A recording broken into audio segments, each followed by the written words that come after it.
حضرت داؤد سلیمان کا قصہ. اس کو کہتے ہیں تنوع صورت، یعنی صورت کے مضامین کا بدل جانا. وَلَقَدْ آتَيْنَا دَاؤُدَ وَسُلَيْمَانَ عِلْمًا، اور یقیناً ہم دے چکے تھے داؤد و سلیمان کو علم نبوت.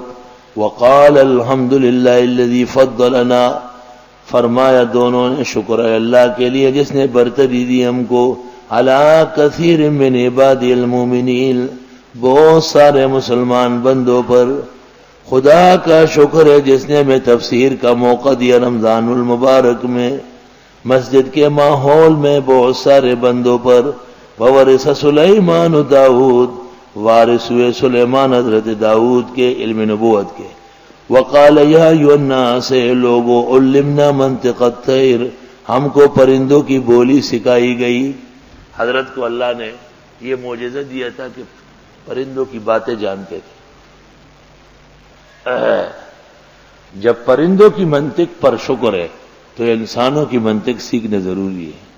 وَأُوتِينَا مِن كُلِّ شَيْءٍ، اور ہم کو دی گئی تھی ہر چیز. إِنَّ هَذَا لَهُوَ الْفَضْلُ الْمُبِينُ، بے شک یہ برتری بہت واضح ہے. وَحُشِرَ لِسُلَيْمَانَ جُنُودُهُ مِنَ الْجِنِّ وَالْإِنسِ وَالطَّيْرِ، جمع کیے گئے سلیمان کے لیے لشکر یعنی فوج. فوج تین قسم کا ہوتا ہے، من الجن نیوی والے، والانس آرمی والے، والطیر ایئر فورس والے. فہم یوزعون، پس وہ علیحدہ علیحدہ کھڑے کیے گئے. کیوں؟ جن کے بارے میں انبیاء میں تو من الشیاطین من یغوصون لہ، دریا میں غوطے لگاتے تھے نیوی والے، دیکھو اس وقت بھی نہ آ رہا ہے. اور جنات وہ ہوا میں اڑتے ہیں. اللہ، وہ پرندے ہوا میں اڑتے ہیں ایئر فورس والے.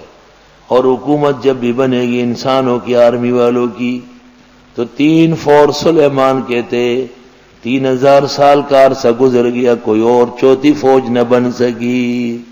یہ قرآن ہے، اس کا انتظام ہے. 3 فوج ہوں گے، جن انس طیر، یعنی نیوی والے، آرمی والے، ایئر فورس والے. حتی اذا اتوا علی واد النمل، یہاں تک کہ یہ پہنچ گئے چینٹیوں کے گھونسلے پر. چینٹیوں کی جو وہ سوراخ ہوتا ہے وہاں یہ پہنچ گئے. امام قتادہ نے کہا ہے کہ یہ شام کی کوئی جگہ ہے. قالت نملۃ، کہنے لگی وہ چینٹی، وہ چینٹیوں کی جو بڑی چینٹی تھی نا، سردار تھی، ان کی حکمران تھی وہ. امام سہیلی نے کہا ہے کہ اس کا نام تھا خرمیہ. خرمیہ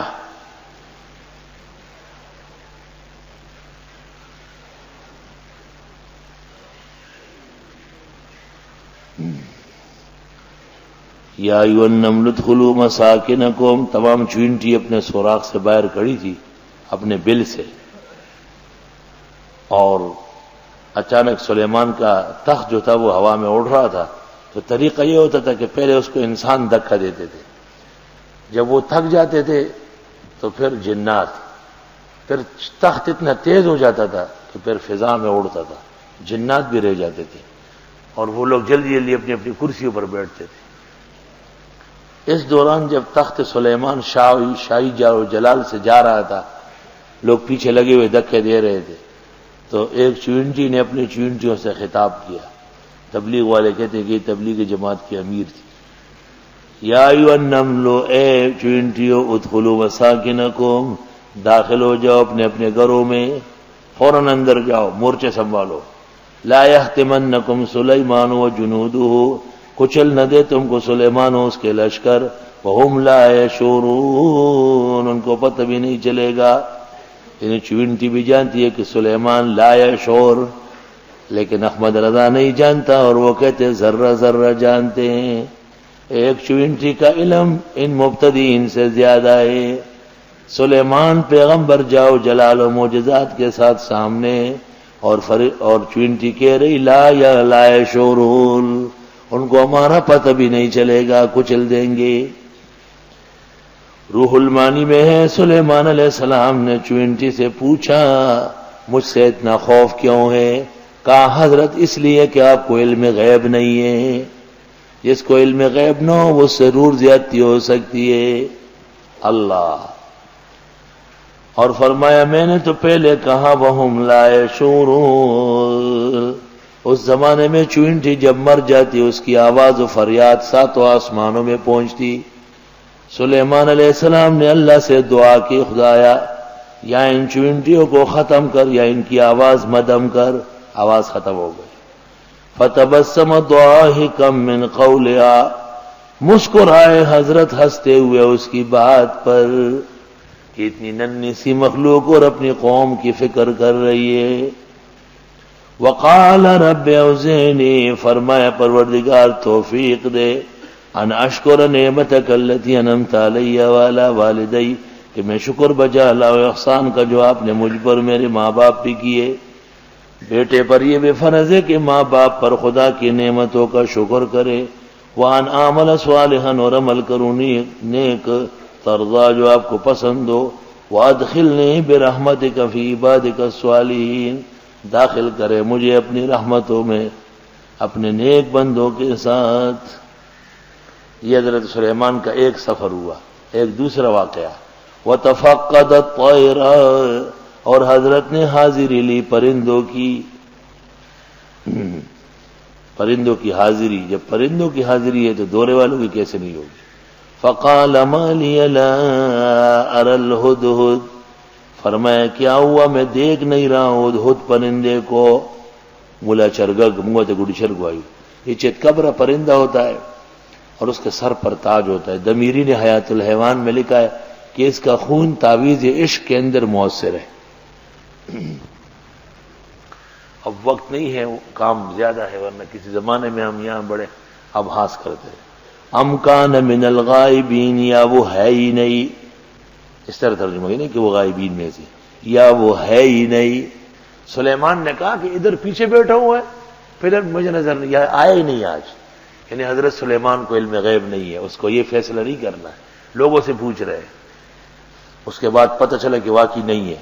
لَأُعَذِّبَنَّهُ عَذَابًا شَدِيدًا، سزا دے دوں گا اس کو سزا کڑک. جو درس میں غیر حاضر ہے وہ انعام سے محروم ہے اور بھی مقامات سے محروم ہے. اب جب پتہ چل گیا کہ غیر حاضری پر پکڑو گے، اب درخواستیوں میں کہتے درخواستیوں ایسی خواہاں پیسوں کے لیے آئے تھے، پڑھنے نہیں آئے تھے. پڑھنے کی فکر نہیں ہے اس کو پیسے چاہیے. یہ رسب ہے خلق بناستے. لَأُعَذِّبَنَّهُ عَذَابًا شَدِيدًا، سزا دے دوں گا اس کو سزا کڑک. غیر حاضر کو سخت سزا ہونا چاہیے. صرف یہ نہیں کہ انعام، بلکہ اس کو باندھ کے رسی سے اچھی طرح اس کی چاپی کی جائے. اَوْ لَأَذْبَحَنَّهُ، یا اس کو قتل ہی کر دوں گا، یعنی خارج کر دوں گا. غیرتی طالب کے لیے اخراج موت کے برابر ہے. اَوْ لَيَأْتِيَنِّي بِسُلْطَانٍ مُبِينٍ، یا پیش کرے گا مجھ کو واضح دلیل. کیوں نہیں آئے، موجود کیوں نہیں؟ اس کو انتظام کہتے ہیں. انتظام جتنا سخت ہوگا اس قدر تعلیم مضبوط ہوگی. فَمَكَثَ، پس رہے غیر بعید تھوڑی دیر. تھوڑی دیر نہیں گزری تھی کہ ہدہد آیا. اور لوگوں نے کہا وہ ظالم دا پتھر کتھے ہوندے ہوئے تسی. ہاں کہا کدھر ہے تو؟ تو غرازری لگ گئی اور حضرت نے خود اعلان کیا ہے کہ اس کو چھوڑوں گا نہیں. فقال احطت بما لم تحط به، سلیمان علیہ السلام بلائے ادھر آؤ. فرمایا حضرت تماشا ہو گیا. وہ حضرت تماشا ہو گیا. اور پرندوں نے مجھے اپنے ملک میں جانے کی دعوت دی. میں ان کے ساتھ چلا گیا. وہاں ایک بہت خوبصورت ملک ہے اور بہترین آباد ہے اور اس کی حکمرانی عورت کر رہی ہے. اور دوسرا تماشا یہ ہے کہ وہاں لوگ سب سورج کا پوجا کر رہے ہیں. تو سلیمان علیہ السلام پوری دنیا کا بادشاہ ہے لیکن قوم سبا کے بارے میں کچھ نہیں جانتے. پورا ایک ملک غائب ہے ان سے. علم غیب کس نمی دانت بجس پروردگار. اور ہدہد جو ہے وہ موحد ہے. وہ کہتے احط بما لم تحط به، میں دیکھ آیا جو ابھی تک آپ نے نہیں دیکھا. ہدہد کا بھی عقیدہ ہے کہ انبیاء غیب دان نہیں. چونٹی کا بھی عقیدہ ہے، سارے مسلمانوں کا ہے لیکن ان بے ایمانوں کا نہیں ہے.